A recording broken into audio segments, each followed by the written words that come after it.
আসসালামু আলাইকুম। আজকে জরুরি কাজে সকাল সকাল চলে গেছিলাম জেলা প্রশাসক কার্যালয়ে।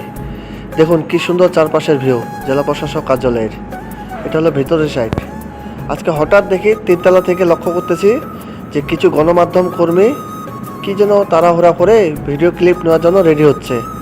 হঠাৎ করে দেখি যে আমাদের ঠাকুরগাঁও জেলার 1 আসনের এমপি মহোদয় মির্জা ফখরুল ইসলাম আলমগীর স্যার, উনি আসছিল নমিশন দাখিলের জন্য।